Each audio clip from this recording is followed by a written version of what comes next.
Jemaat yang dikasihi oleh Tuhan Yesus, ketika hari Minggu ini kita seluruh gereja mendapatkan pesan firman Tuhan berbicara tentang reformasi. Memang reformasi gereja itu tanggal 31 Oktober. Tetapi ini adalah minggu terakhir di bulan Oktober. Kalau kita ingat bahwa reformasi itu dimulai di abad yang keberapa? Apakah reformasi sampai dengan sekarang masih up to date untuk gereja memperingatinya? Dan apa makna reformasi bagi gereja dan bagi orang Kristen yang di seluruh dunia ini? Nah, jadi reformasi dimulai di abad yang ke-16. Didukung oleh bapak-bapak gereja yang cukup terkenal yang kita pelajari sampai dengan sekarang, dimulai dari Martin Luther, Zwingli, Johannes Calvin, dan sampai sekarang masih tetap terus dijaga kemurnian Alkitab, firman Tuhan. Jadi kalau kita hitung-hitung dimulai dari abad ke-16 sampai dengan sekarang abad yang ke-21, jadi sudah berapa abad? Sudah 5 abad. Jaraknya sudah 5 abad dari reformasi itu diproklamirkan sampai dengan abad 2021 sampai tahun 2024 di abad 21 ini, sudah 5 abad. Dan 1 abad itu berjumlah berapa? 1 abad itu 1 abad itu 100 tahun 1 abad 100 tahun, 1 dekade 10 tahun. Berarti untuk mencapai 100 tahun diperlukan 10 dekade. Di dalam 1 dekade atau itu 10 tahun dan 10 dekade 100 tahun, berapa generasi manusia yang ada di situ? Lebih kurang ada 4 generasi manusia. Misalnya dari opung-opung kita, opung orang tua kita, anak kita, cucu dari orang tua kita, sekitar 4 sampai 5 generasi. Jadi cukup panjang perjalanan reformasi dari sejak abad ke-16 sampai dengan abad yang ke-21 ini. Kemudian ada pertanyaan, apa kabar reformasi? Nah, pada hari ini kita akan belajar tentang tema firman Tuhan berbicara tantangan iman dalam reformasi. Tantangan iman dalam reformasi. Mari kita membuka dari kitab Roma 1 ayat 16 sampai dengan 17. Roma 1 ayat 16 sampai 17.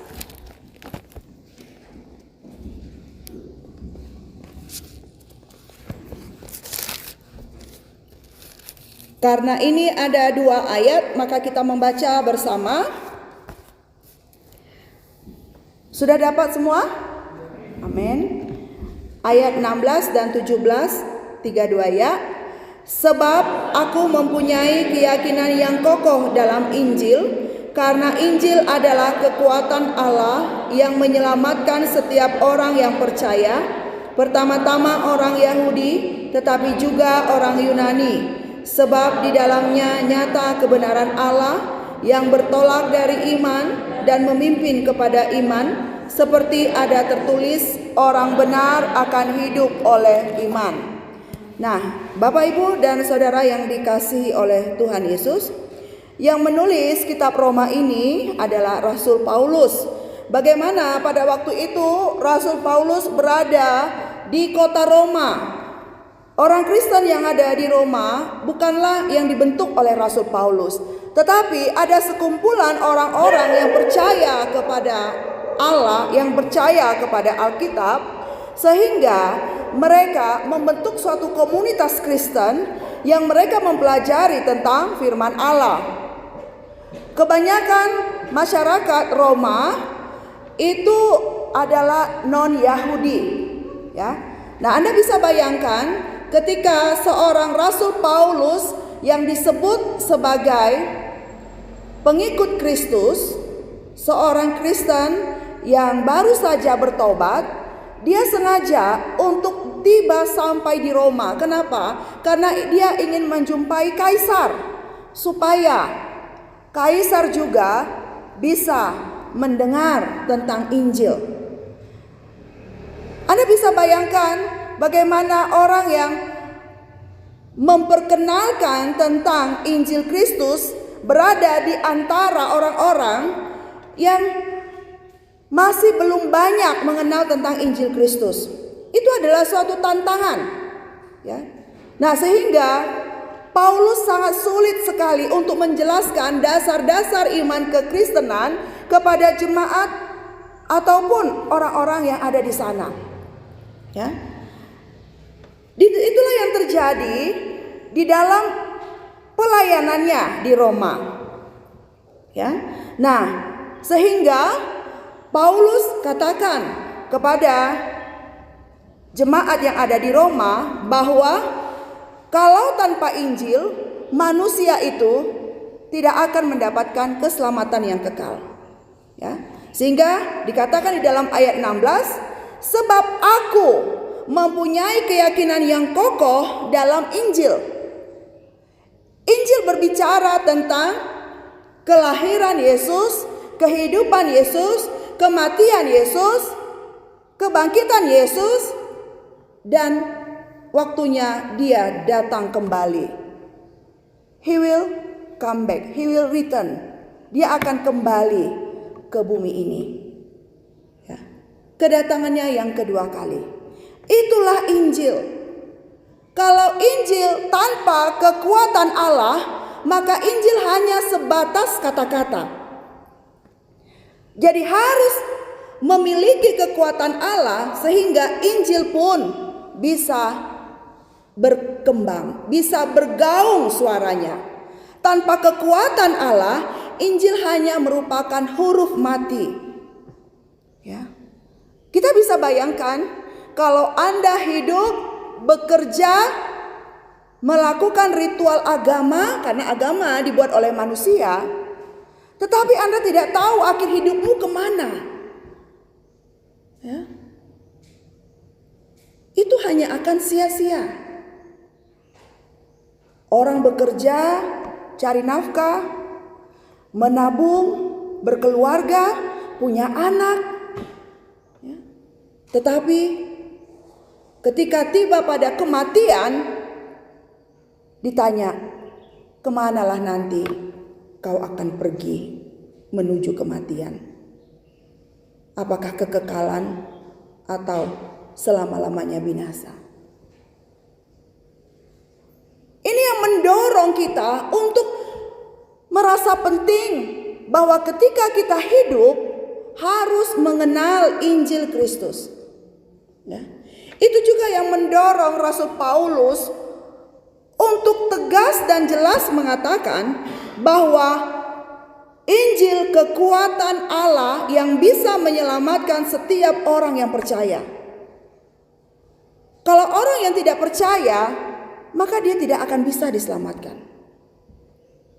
Walaupun itu orang tua kita, walaupun itu saudara-saudara kita, atau sahabat kita, kalau dia tidak percaya kepada Injil, maka dia tidak akan diselamatkan.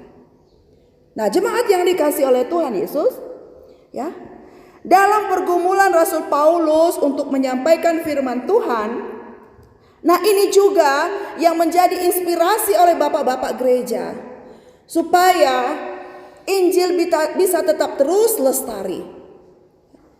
Banyak hal yang terjadi dalam rentang waktu dari mulai abad yang ke-16 sampai dengan abad yang ke-21 ini, kabar reformasi, ya. Kita melihat bagaimana penyimpangan-penyimpangan yang terjadi. Kita perhatikan, ya, di sini, ya. Dikatakan bahwa Alkitab bukan otoritas tertinggi gereja. Itulah penyimpangan yang terjadi. Kemudian melesetkan interpretasi dan mengaplikasikan. Berikutnya, kemudian Luther menjelaskan bahwa ketika penyimpangan itu terjadi, orang-orang yang percaya tidak boleh berdiam diri, tetapi harus speak up, harus berbicara, sehingga Tuhan sudah persiapkan orang-orangnya untuk tetap menjaga kemurnian dan kesucian Injil. Ada 5 dasar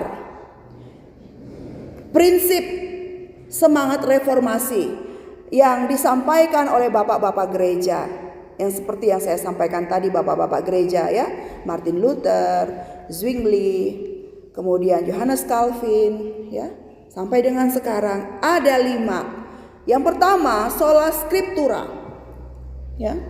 Sola scriptura artinya hanya kitab suci, hanya Alkitab yang menjadi otoritas utama bagi orang percaya.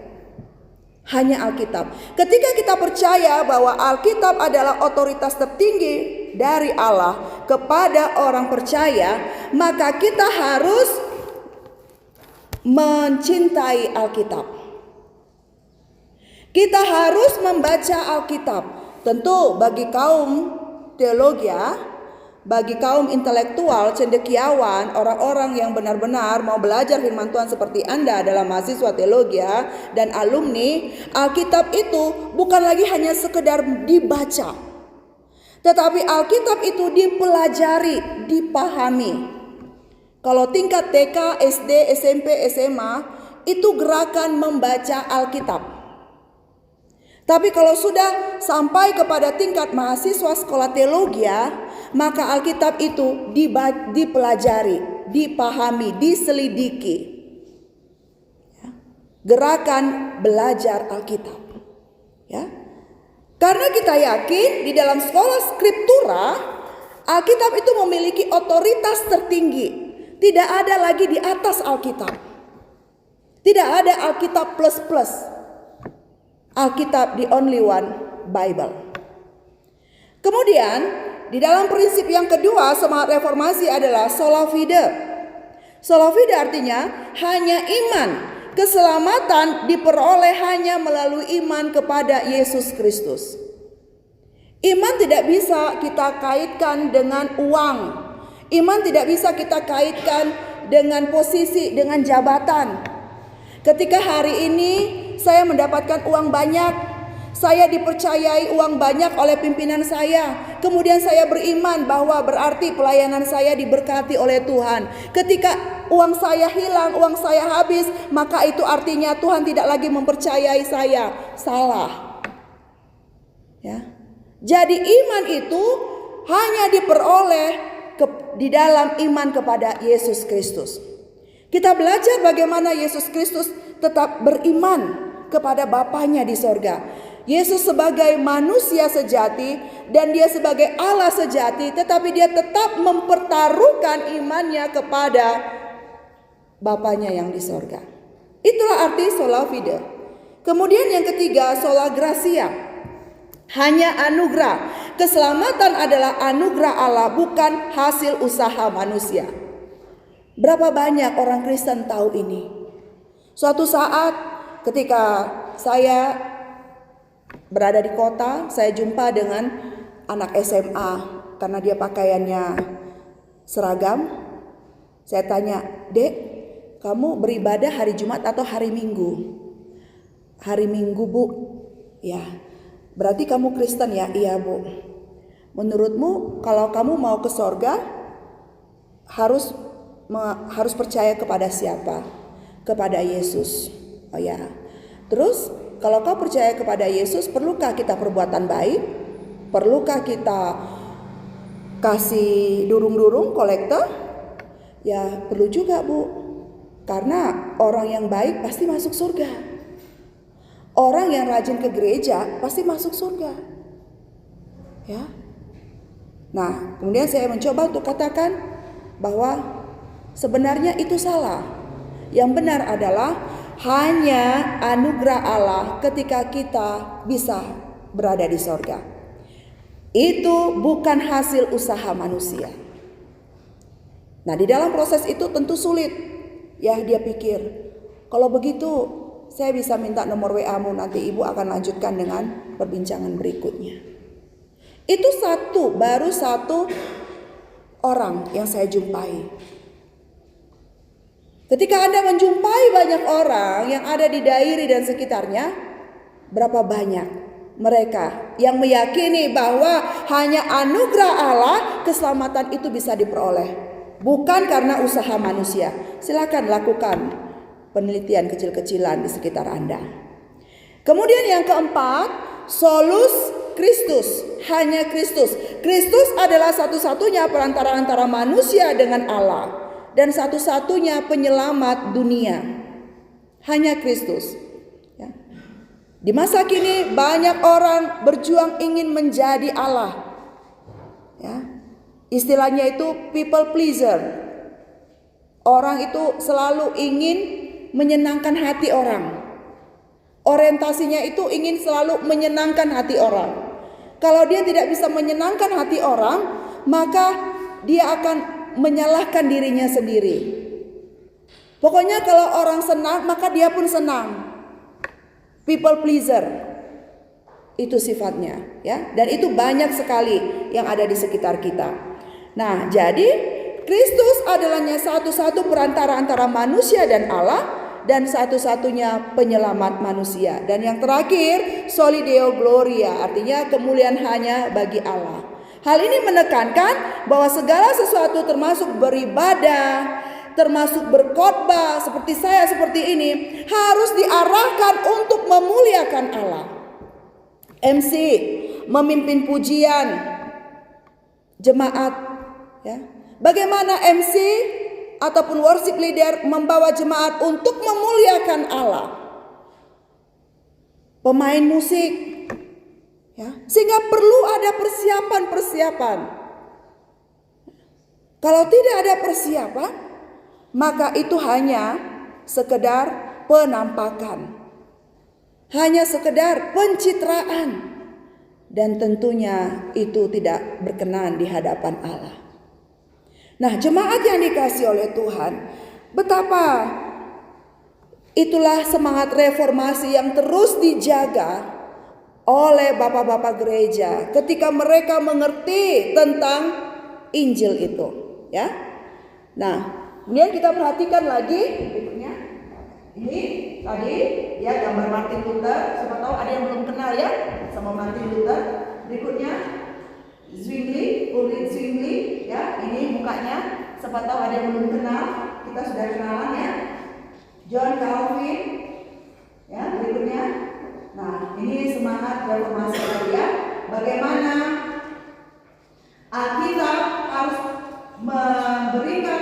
Alkitab harus kita tempatkan sebagai otoritas tertinggi, ya. Kemudian kita mempelajari, masih tetap, ya, mempelajari Alkitab. Perlu pimpinan Roh Kudus, ya. Kalau tidak ada pimpinan Roh Kudus, maka kau akan membaca Alkitab itu tidur. Ya. Jadi nggak ada lagi pertanyaan bahwa, Bu, kenapa ya? Kok aku membaca Alkitab itu? Karena Alkitab itu obat buat tidur. Karena kau nggak menyertakan kuasa Roh Kudus di situ. Ya, nah metodenya yaitu banyak ya, eksegesis, ya, kristosentris dan kontekstual. Berikutnya, ya. Nah, berikutnya ini dasar iman Injili, ya, diawali oleh Alkitab dan perkataan poin 2, 3, 4, 5 berbicara tentang Yesus Kristus. Berikutnya, ya, poin utama gerakan Injili, ya. Jadi ketika kita disebut sebagai mahasiswa Okumene Injili, ya, berarti Alkitab kita buat sebagai penuntun kehidupan kita, dan semangat Injili, semangat reformasi, reform itu ada di dalam diri kita. Berikutnya, ini ya, ini sekedar informasi histori gerakan Injili. Bagaimana pada waktu itu kita ingat bahwa kekristenan, ya, gereja Roma, ya, menerapkan bagaimana otoritas tertinggi itu bukan Alkitab, tetapi Paus, ya, dan mereka menjual surat utang atau namanya indulgensi indulgensia. Ketika surat itu berbunyi, ya, ketika koin itu berbunyi, maka dosamu sudah dihapuskan. Tetapi kalau tidak, maka dosamu belum terhapus.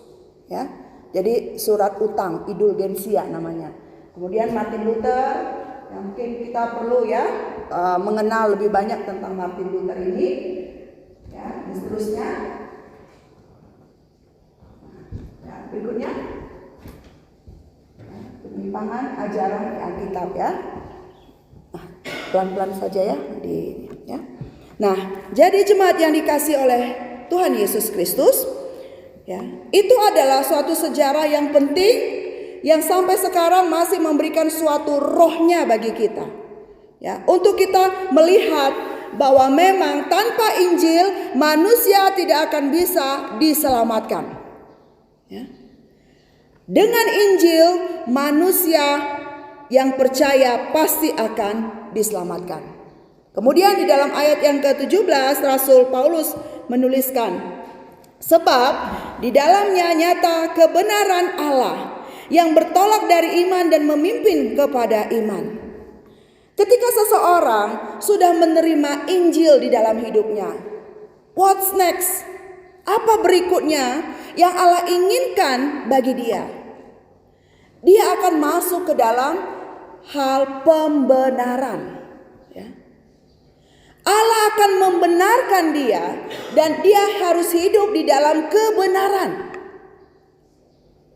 Makanya standar orang Kristen itu tidak hanya sekedar baik, tetapi apakah dia benar. Ya. Anda jangan terlalu senang kalau orang lain ataupun jemaat yang kau layani katakan, wah si Agnes itu baik loh, ya si Eva itu baik loh. Jangan terlalu senang, ya. Atau sebaliknya ada orang bilang, wah Bu Marini itu jahat loh, si Ingrid itu jahat loh. Pasti kita yang nomor satu dikatakan baik, kita diam-diam aja ya. Kalau dikatakan, wah Bu Marini jahat, kita cari tuh sampai ke lubang rayap ya. Siapa yang ngomong itu? Yang bilang aku jahat ini, siapa itu ya? Nah, kita pasti gak bisa tidur kalau orang bilang kita jahat. Tapi kalau orang bilang kita baik, wah ya gak usah dicari sampai ke lubang tikus ya, siapa yang bilang baik ya. Nah jadi kita harus memiliki sikap yang netral. Ketika orang mengatakan kita baik, orang mengatakan kita jahat, ya itu hanya pandangan mereka, dan mereka bebas memiliki hak masing-masing untuk memberikan penilaian kepada kita. Tetapi ketika orang mengatakan, wah Bu Marini itu orang yang benar, maka saya akan bilang, puji Tuhan. Ya. Kenapa? Karena terlihat hasil pembenaran yang Allah sudah lakukan di dalam diri saya. Di mana pembenaran itu akan dibawa Tuhan untuk menuju kepada pengudusan, kekudusan. Ya. Ketika saya bertanya kepada Anda semua sebagai kaum teolog, ya, apakah Anda mampu melakukan kekudusan hidup? Saat ini sedang berada di dalam kekudusan hidup? Maka Anda tidak akan bisa menjawab, bingung. Gak ada orang kudus. Rupanya pemahamannya yang perlu diperbanyak. Ya. Hanya Tuhan yang bisa membenarkan kita. Dimulai daripada kita menerima Injil. Kita menerima Injil, kemudian kita dibenarkan oleh Allah menuju kepada pengudusan. Kenapa kita perlu kudus? Karena Allah itu adalah kudus. Ya. Nah, sehingga orang yang hidup di dalam pembenaran Allah, maka dia akan dinyatakan apa saja yang Allah kehendaki dalam hidupnya. What is God's will? Apa itu kehendak Allah? Ya. Apa itu kehendak Allah? Ketika kita mengalami sukacita, kita berada di dalam lembah duka cita, kita bisa menyatakan bahwa Allah berkehendak untuk aku melewati ini semua. Ketika Anda diperhadapkan dengan masalah keuangan, ya, sampai ada mahasiswa yang tepar gara-gara melihat selalu di dinding nominal-nominal yang begitu besar, ya. Ada yang tepar, ada yang sampai sakit, ya, karena bermula dari pikiran, toh. Akhirnya membuat dia terkapar, ya. Nah, hal-hal yang seperti itu mudah sekali membuat kita remuk, ya. Tetapi kalau kita memiliki fondasi yang kuat, dasar yang kuat, maka kebenaran Allah itulah yang akan membetulkan posisi kita untuk kita bersyukur. Terima kasih Tuhan, jikalau Engkau menempatkan aku di dalam posisi sukacita, maka aku akan kuat. Ketika aku berada di dalam posisi duka cita, maka aku akan kuat.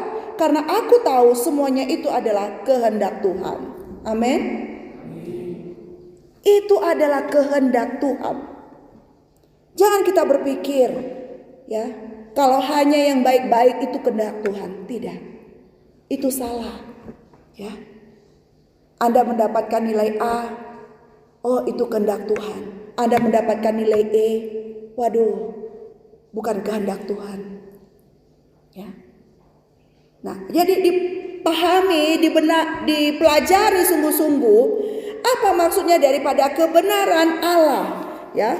Sehingga kebenaran itulah di ayat 17 dikatakan, ya, sebab di dalamnya nyata kebenaran Allah yang bertolak dari iman dan memimpin kepada iman. Ya. Jadi kalau dikatakan iman berarti sola fide. Hanya iman, keselamatan hanya diperoleh melalui iman kepada Yesus Kristus. Orang yang beriman dialah orang yang benar. Orang yang benar akan hidup oleh iman, ya. Orang yang benar akan hidup oleh iman. Nah, Bapak, Ibu dan saudara-saudari yang dikasihi oleh Tuhan Yesus, ya.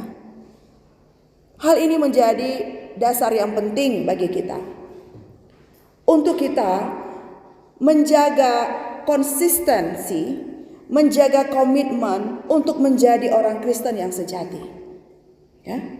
Kita tidak boleh melakukan segala sesuatu sesuai dengan keinginan kita atau mood kita, ya. Tentu semakin berubah zaman, ya, maka akan semakin banyak tantangan-tantangan. Apakah Anda tahu Anda adalah generasi Z, ya? Apa itu generasi Z? Yang kelahiran tahun 1995 sampai 2010. Benar, ya? Di sini yang kelahiran tahun 1995 ada nggak? 95 sampai 2010. Ya. Nah, kalau generasi Alpha 2010 sampai 2024. Ya. Itulah generasi Alpha. Kalau Ibu generasi Y tahun 1977 sampai 1964, saya 79.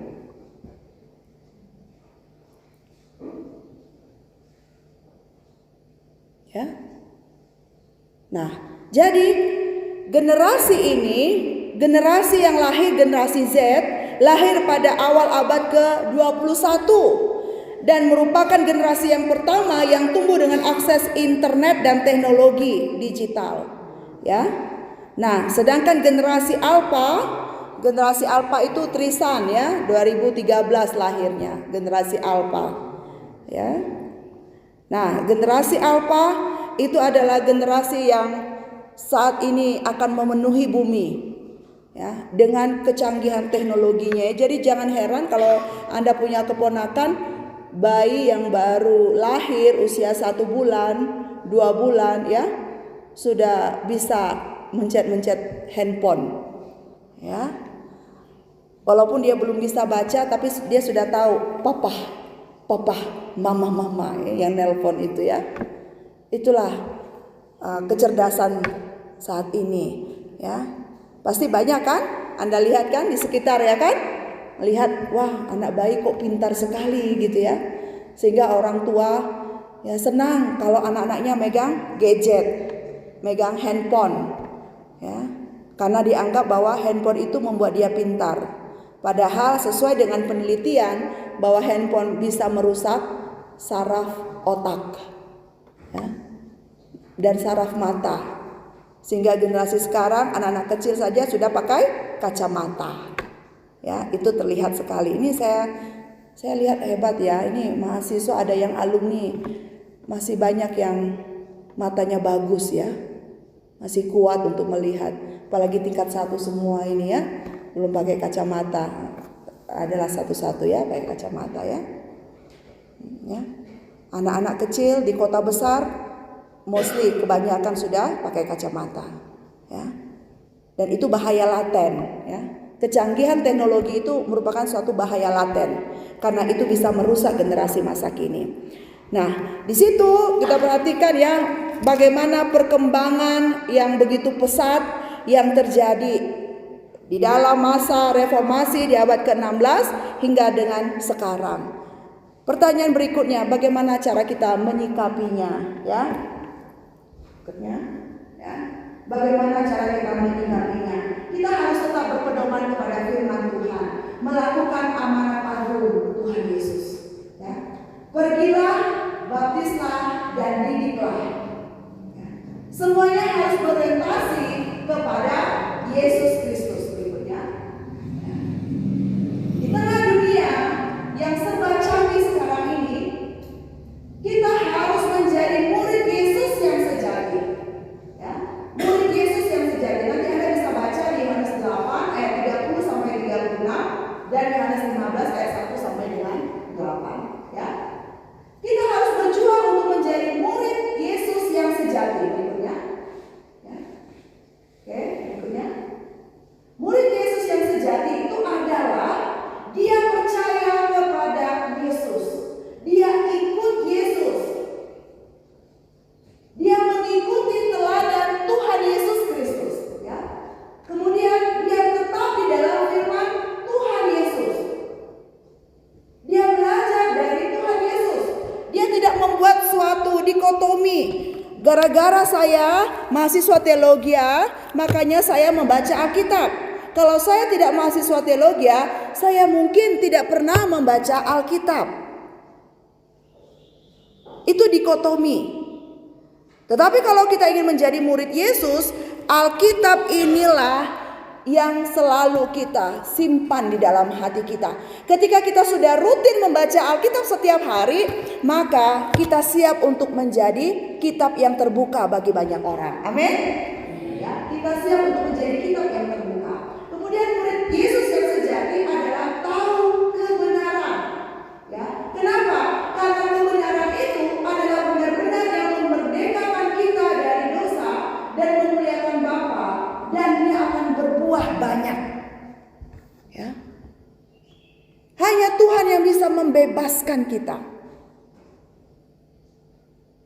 Semalam saya dengan Bapak tim Agnes ya, kami melakukan pelayanan lansia.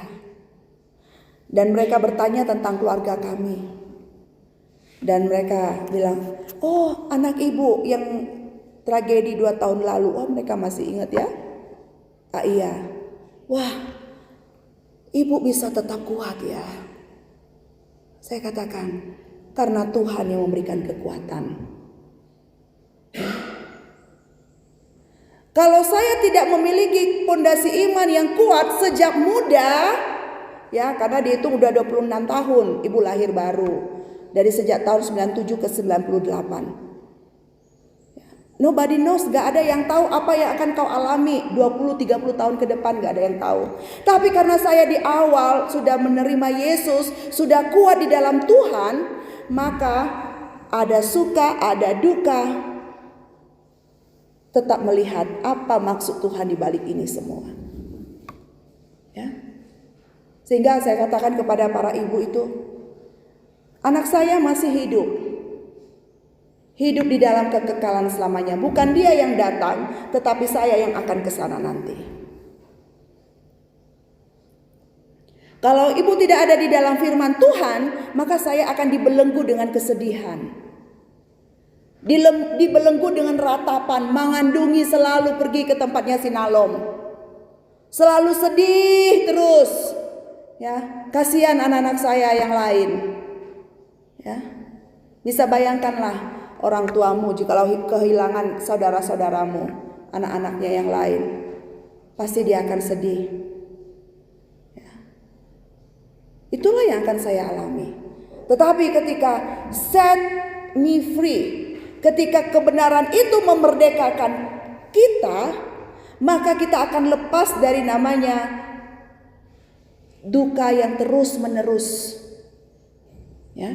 Siapa yang tidak pernah melakukan kesalahan? Anda pasti pernah melakukan kesalahan. Hari ini aja sudah banyak kesalahan. Tetapi kalau kita tidak dibebaskan oleh Tuhan, maka kesalahan itu akan tetap terus membelenggu kita.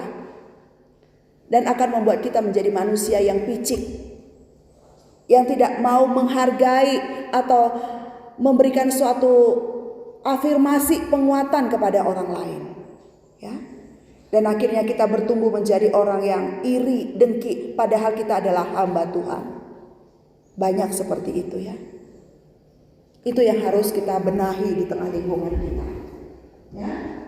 Nah, ya, jadi apa yang diharapkan dari semangat reformasi adalah kita menjadi murid Yesus yang sejati berikutnya. Ya. Hasil dari pemuritan Yesus, adanya utusan Yesus ya, kemudian menjadi pemimpin gembala, guru agama berikutnya. Ya. Nah, ini adalah penelitian dari Bilangan Research, Indeks Spiritualitas Umat Kristen Indonesia. Ya. Berikutnya. Nah, di sini ada dibuat 3 bulan terakhir sedang secara aktif memberitakan Injil, bersaksi secara verbal kepada orang lain. 47,6% tidak, ya. 52,4% masih setia memberitakan Injil. Memuridkan orang lain 71,7% dikatakan tidak. Tetapi 28,3% masih memuridkan orang lain. Ya. Nah, jadi selisihnya sedikit ya, 52 ke 47 ya. Selisihnya sedikit ya. Dan kita berjuang supaya yang hijau harus lebih meningkat. Amin. Memberitakan Injil harus meningkat. Kita jangan merasa nyaman, oh masih 47,6 ya. Ya udah tenang-tenang aja, gak usah memberitakan Injil.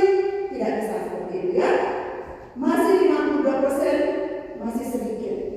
Kita harus semangat untuk memberitakan Injil, memuridkan orang lain.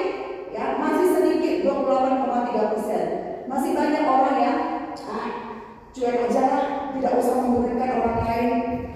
Padahal konsep memuridkan orang lain itu sesuai dengan amanat agung Tuhan Yesus di dalam Matius 28 ayat 19 sampai 20. Ketika kita dipercayakan untuk melakukan pelayanan DPA, CO, TG, lansia, ya, anggaplah itu, orientasikanlah itu bahwa kita menjadi pencetak murid-murid Tuhan Yesus. Ya, kita memuridkan banyak orang. Kita memberitakan Injil, kita memuridkan banyak orang. Ya, supaya bilangan itu angka itu yang 20-an itu bisa naik. Dan akhirnya nanti ketika diadakan penelitian lagi oleh Bilangan Research, memuridkan orang lain sudah contohnya 80%. Karena kita sebagai anak-anak Tuhan secara khusus STTOI terlibat di dalamnya. Amin. Ya. Jadi itulah tantangan iman kita di dalam reformasi ini. Ya. Kita berjuang untuk membuat diri kita mengalami pembaharuan sesuai dengan Roma 12 ayat 1 sampai 2. Saya minta satu orang baca. Roma 12 ayat 1 sampai 2.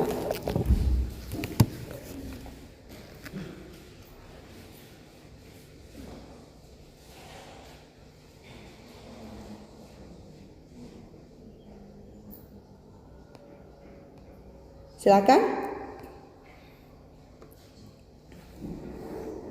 Silakan dibaca. Saudara-saudara, demi kemurahan Allah, aku menasihatkan kamu supaya kamu mempersembahkan tubuhmu sebagai kudus dan yang berkenan kepada Allah, itu adalah ibadahmu yang sejati. Janganlah kamu menjadi serupa dengan dunia ini, tetapi berubahlah oleh pembaharuan budimu, sehingga kamu dapat membedakan manakah kehendak Allah, apa yang baik, yang berkenan kepada Allah, dan yang sempurna. Amin. Ya, mari kita mempersembahkan hidup kita sebagai persembahan yang hidup bagi Kristus. Ya, kita mau mengalami pembaharuan dari kemuliaan satu kepada kemuliaan yang lain.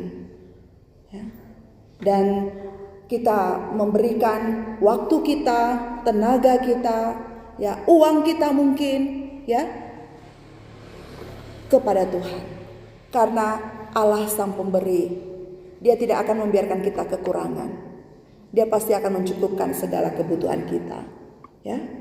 Nah, jadi apa yang menjadi tugas kita pada saat ini, jemaat yang dikasihi Tuhan, ada dua. Yang pertama, banggalah akan Injil Kristus. Ya. Ketika ada pertanyaan tadi, apa kabar reformasi? Maka kita akan menjawab, kabar luar biasa.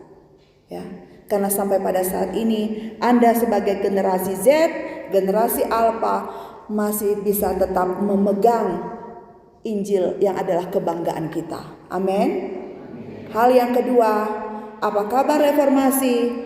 Kita katakan Injil adalah suatu kekuatan Allah. Kita memiliki utang terhadap Injil. Ya. Sehingga kemanapun kita berada, dimanapun kita ada, Tuhan menginginkan agar kita memberitakan Injil. Memberitakan Injil dan memuridkan sebanyak mungkin orang untuk menjadi muridnya. Ya. Biarlah semangat reformasi yang boleh memberkati kita pada hari ini, ya, firman Tuhan yang menolong kita untuk bisa tetap kuat, ya, untuk tetap menjaga Injil yang mulia itu, ya, karena Injil ada kekuatan Allah tidak hanya sampai di diri kita, tetapi juga kepada orang lain, dari keluarga kita, dari lingkungan pergaulan kita, bahkan sampai seluruh dunia. Amin. Biarlah firman Tuhan memberkati kita. Mari kita berdoa. Bapa kami yang bertata di dalam kerajaan sorga, terima kasih Tuhan untuk kebenaran firman-Mu yang Kau sampaikan kepada kami. Kami ingin tetap terus memelihara semangat reformasi itu, ya Tuhan. Karena Engkau izinkan sampai pada saat ini 5 abad berjalan, Injil bisa tetap terus ada dan Injil tidak pernah mati. Karena Injil itu kekuatan Allah. Oleh karena itu pakailah STTOI, pakailah kami pribadi lepas pribadi di tempat ini Tuhan, untuk tetap setia memberitakan Injil dan memuridkan orang-orang yang Tuhan berikan, jiwa-jiwa yang ada di depan kami, agar mereka menjadi murid Kristus. Terima kasih Bapa, hamba-Mu sudah selesai menyampaikan firman Tuhan. Allah Roh Kudus selalu bekerja di dalam hidup kami. Dalam nama Yesus kami berdoa dan mengucap syukur. Amin.